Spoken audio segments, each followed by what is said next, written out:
In the quiet dawn of a world that often overlooks the whispers of distant shores, where the sun rises first over emerald islands scattered like jewels in the vast Pacific, there lies a story that echoes through time. It's a tale not just of food, but of something deeper, a quiet revolution born from the heart of a people who've long been underestimated. Imagine, if you will, the aroma of sizzling chicken wafting through the air, mingled with the sweet tang of spaghetti sauce that's unlike anything you've tasted before. They called it weird. They laughed at Chickenjoy, dismissing it as some exotic oddity from a far-off land. Filipino food? Too strange for American palates, the critics sneered. It'll never catch on here. But what if that very weirdness was the key to unlocking hearts and appetites across a continent? What if this humble cuisine, rooted in the soil of the Philippines, was destined to rise like a phoenix, proving that true flavor comes not from conformity, but from the soul's unyielding spirit? This is the prophecy unfolding before us, the story of how Jollibee, a beacon from the East, conquered the West, reminding us that the meek flavors of the world can indeed inherit the earth's grandest tables.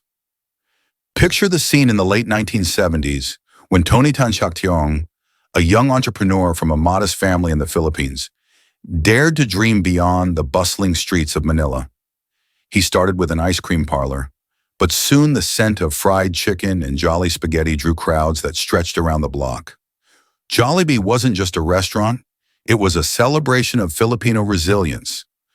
Blending American influences with local twists, chicken marinated in secret spices, served with gravy that's rich and comforting, and pasta that's sweet and savory in ways that defy expectation.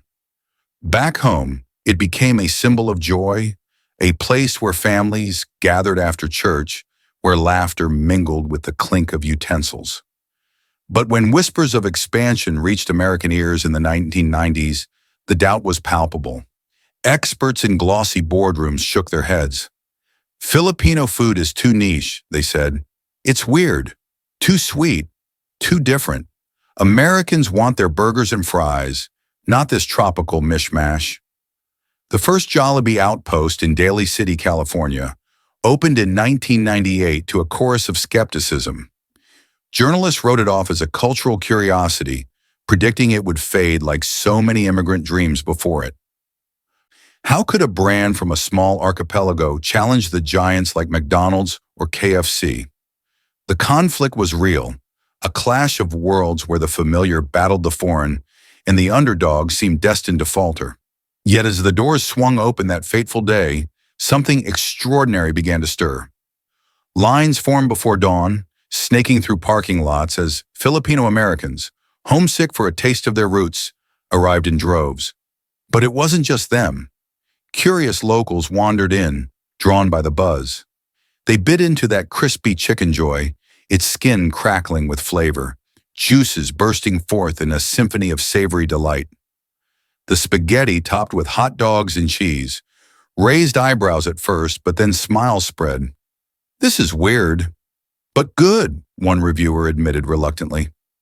Word spread like wildfire through neighborhoods, then cities. By the early 2000s, Jollibee was expanding. New York, Chicago, Las Vegas. The doubters watched in disbelief as wait times stretched to 3 hours on opening days. In some states, sales began to eclipse even KFC, that southern staple of fried chicken royalty.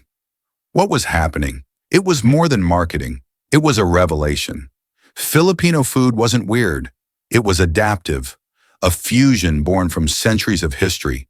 Spanish adobos, Chinese noodles, American fast food flair, all woven into something uniquely inviting. The professor of culinary arts at a prestigious university, studying global food trends, noted in his lectures how Jollibee's menu mirrored the Filipino spirit, hospitable, joyful, unapologetically itself. He called it a culinary bridge, connecting East and West in ways that pure imitation never could. As we delve deeper, consider the layers beneath this triumph. The Philippines, a nation of over 7,000 islands, has always been a crossroads of cultures, colonized by Spain for centuries, occupied by America, influenced by Asia's ancient trades. Jollibee embodied that mosaic, turning what others saw as chaos into harmony. Critics who once mocked the sweetness of the spaghetti now praised its innovation, how it catered to a growing diverse palate in America. By 2010, with dozens of locations thriving, Jollibee wasn't just surviving, it was conquering. Revenue reports showed it outperforming rivals in Filipino-heavy areas, but the real magic was in the stories. Families of all backgrounds bonding over meals, immigrants feeling seen, and even celebrities tweeting their cravings. This wasn't mere business. It was a quiet affirmation that the world's tables are big enough for every flavor. And in that affirmation lies a whisper of something sacred. A reminder that what the world deems weird might just be the divine's way of surprising us. In the heart of this journey, we find echoes of ancient wisdom. As the scriptures gently remind us, the stone the builders rejected has become the cornerstone. Psalm 118 speaks to this very truth, where the overlooked rises to prominence. Jollibee's story mirrors that, dismissed as odd, yet building an empire on the foundation of authenticity. The founders prayed over their ventures, drawing strength from faith that sustained generations through typhoons and trials.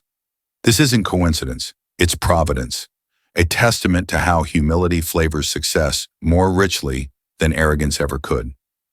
As lines grew longer and franchises multiplied, the world began to taste not just food, but the essence of a people who've turned adversity into abundance. What started as a small stand in Manila became a global phenomenon, proving that true conquest comes not through force, but through the gentle persuasion of joy shared over a meal. Now, as we turn the page in this unfolding narrative, imagine the sun setting over the bustling streets of Los Angeles, where a Jollibee sign glows like a beacon in the twilight. The aroma draws in the weary traveler, the curious foodie, the homesick soul. Here, in this simple act of eating, lies the turning point, the moment when mockery gives way to marvel. But to truly grasp it, we must journey back to the roots, to the islands where this flavor was forged in the fires of history and hope. The Philippines has always been a land of contrasts, volcanic peaks rising from turquoise seas, where faith runs as deep as the roots of ancient banyan trees. In the kitchens of Filipino homes, food is more than sustenance. It's a sacrament, a way to honor family, community, and the divine. Adobo simmers with vinegar and soy, a nod to preservation in a tropical climate. Lumpia crisps with fillings that tell stories of migration. Jollibee captured that essence, packaging it for the world. When the first American store opened, the conflict intensified. Food critics in major outlets penned reviews laced with condescension. Sweet spaghetti? It's like putting ketchup on pasta. Bizarre. Industry analysts forecasted doom, citing cultural barriers. Americans prefer bold, straightforward flavors, they claimed. This hybrid won't fly. Tony Tan and his team faced skepticism not just from outsiders, but whispers of doubt within. Expanding overseas meant risking everything, the brand's identity, the family's legacy. Yet they pressed on, fueled by a belief that good food transcends borders. The struggle was palpable in those early days. Supply chains stretched thin across oceans, recipes tweaked slightly for local tastes without losing soul. Employees, many fresh from the Philippines, worked tirelessly, greeting customers with the warmth that's second nature. And then the shift began. Social media lit up with posts. Try Jollibee today, mind blown. Viral videos showed lines wrapping around blocks, people waiting 3 hours for a bucket of Chickenjoy. In states like California and Nevada, where Filipino communities thrived, sales skyrocketed. Reports from business journals revealed the numbers. In certain markets, Jollibee's revenue per store outpaced KFC, drawing in not just Asians but Latinos, African Americans, Caucasians, all craving that unique joy. What was the secret? It was the food's heart, comforting like a hug from Lola, exciting like a fiesta. The pineapple juice in the burgers, the gravy that's neither too thick nor thin, it spoke a universal language of delight. As success mounted, revelations poured in. Culinary experts, once dismissive, now study Jollibee as a case in fusion innovation. A renowned chef from New York admitted in an interview, "I thought it was weird at first, but it's genius, balancing sweet and salty in ways that addictive." This turning point wasn't accidental. It was the culmination of decades where Filipino immigrants quietly influenced American cuisine, from food trucks to fine dining. Jollibee became the flagship, proving that weird is just another word for unfamiliar until loved. But let's peel back another layer. In the quiet moments between rushes, employees shared stories of faith, how prayers before shifts brought calm, how the brand's name, inspired by a bee's diligence, echoed Proverbs 6:6. "Go to the ant, you sluggard, consider its ways and be wise." This spiritual undercurrent infused every bite, turning meals into moments of connection. Deeper still, this conquest reflects a broader truth about the Filipino soul: resilient, adaptive, infused with a grace that turns trials into triumphs. Colonization brought pain, but also a culinary alchemy that blended worlds. Jollibee's rise is a modern parable. What the world rejects, the divine often redeems. As branches spread to over 1,500 locations worldwide, including Heartland America, it challenged stereotypes. No longer weird, Filipino food became trendy. Halo appearing on menus, adobo tacos fusing cultures. The benefit? A world enriched, where diversity flavors progress. Philippine culture, once sidelined, now stands tall, inviting all to the table. Yet this is more than commerce. It's a spiritual awakening. In the book of Isaiah, we read of nations streaming to the light, and perhaps Jollibee's glow is part of that. It shows how humility, serving joy in a red and yellow wrapper, can conquer prideful empires. The founder's faith, rooted in Catholic traditions of the islands, reminds us that true nourishment feeds body and spirit. As American palates opened, so did hearts, fostering understanding in a divided world. This journey from doubt to dominance whispers of destiny, where a small nation's cuisine becomes a bridge to unity. And so, as the flavors linger on the tongue, we sense the dawn of something profound, a revelation that the overlooked can lead the feast, guiding us toward a table where all are welcome. But let's pause here, in the afterglow of that revelation, and consider what it truly means when a humble meal from distant shores topples giants. It's not just about chicken or spaghetti. It's about the divine thread woven through human stories, where what seems ordinary becomes extraordinary. In the heart of the Philippines, faith has always been the secret ingredient, a quiet trust that sustains through storms and scarcities. Jollibee's conquest of America echoes this, a testament to how perseverance, laced with grace, can transform mockery into acclaim. Picture the families in bustling outlets, sharing laughs over peach mango pie, unaware they're part of a larger prophecy. The critics who once laughed now queue up, their skepticism melted away like butter on hot rice. This high point, this emotional crest, reveals a deeper purpose. Filipino cuisine isn't conquering for conquest's sake, but to heal, to unite, to remind us of our shared humanity. As we ascend to this climax, feel the weight of history. The Philippines, often called the Pearl of the Orient Seas, has endured conquests, Spanish galleons, American bases, Japanese occupations, yet emerged with a culture that's vibrant, unbowed. Food became the vessel for that endurance. Pancit for longevity, lechon for celebration, each dish a prayer of gratitude. When Jollibee landed in America, it carried that legacy, facing a new Goliath in the form of fast food titans. The resolution was breathtaking, expansions accelerating through the 2010s, with global revenues hitting billions. In states like Texas and Florida, where diversity blooms, Jollibee stores became community hubs. Outperforming KFC in foot traffic and loyalty, customers raved about the Aloha Burger, a tropical twist that evoked island breezes in urban sprawl. But the true victory? Seeing non-Filipinos embrace it fully, incorporating it into their traditions. Thanksgiving with a side of jolly spaghetti. Birthdays lit by the bee's cheerful grin. This surge wasn't luck. It was the unfolding of a sacred design. As Psalm 37:5 urges, commit your way to the Lord. Trust in Him and He will do this. The Tan family committed, and the world responded. Culinary anthropologists now hail Jollibee as a model of globalization, adapting global trends to local souls.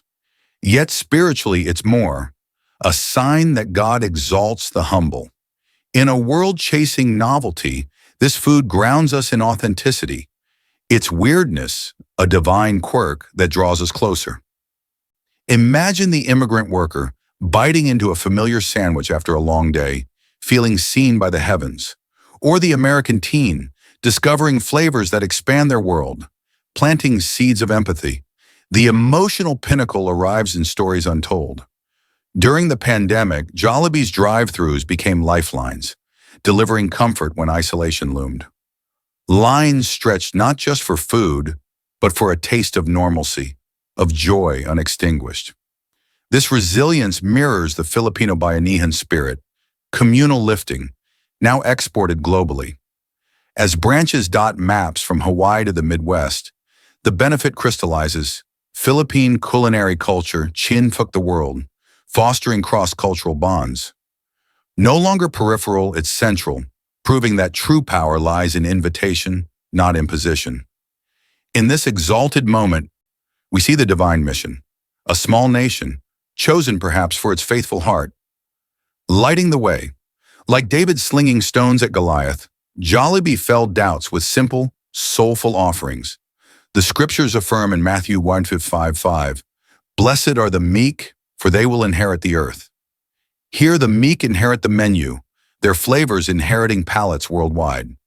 This isn't hyperbole, it's prophecy fulfilled, where laughter turns to longing and weird becomes wonderful. Feel the surge of pride, the goosebumps of recognition. The world once blind now feasts with open eyes. And in that feasting, a greater truth emerges, unity through diversity, guided by an unseen hand. What began as a spark in Manila blazes across continents, illuminating that the humblest gifts often carry the greatest light. Yet, as the echoes of this triumph fade into reflection, we're left with a gentle invitation to ponder. What if this story is but a glimpse of the miracles awaiting those who believe? In the quiet aftermath of such a profound journey, where the last crumbs have been savored and the flavors linger like a cherished memory, we find ourselves drawn into a space of deeper contemplation. It's here in the stillness that the true essence reveals itself, not in the rush of success, but in the soft whisper of purpose. And as the book of Psalms so beautifully reminds us in Psalm 34:8, "Taste and see that the Lord is good. Blessed is the one who takes refuge in Him." Isn't that what Jollibee's story invites us to do? To taste the goodness woven into the fabric of a people's heritage, and in doing so, glimpse the divine goodness that sustains us all. Perhaps this conquest isn't merely about food crossing oceans. It's a reminder that every culture carries a spark of the eternal, waiting to ignite hearts. For the Filipino people, whose faith has been their anchor through centuries of change, this rise feels like an affirmation from above, that humility and joy are the truest paths to influence. What if the sweetness in that spaghetti, the crisp in that chicken, are metaphors for life itself, blending the bitter with the sweet, emerging stronger, more flavorful? In a world often divided by differences, this story calls us to the table, urging us to sample the unfamiliar and find commonality in every bite. Maybe it's time we all reflected on our own weirdness, those unique traits we've hidden, fearing judgment. What if embracing them is the key to our own conquests? The Philippines shows us it's possible, their cuisine now a global ambassador of hope. Because in the end, it's not about dominating markets, it's about nourishing souls, one meal at a time. If this tale has stirred something within you, carry it forward. Share a taste, share a story. There are more truths like this, hidden in plain sight, waiting to be uncovered. The journey continues, and perhaps in the heart of it all, we'll find that the world is far more connected than we ever imagined.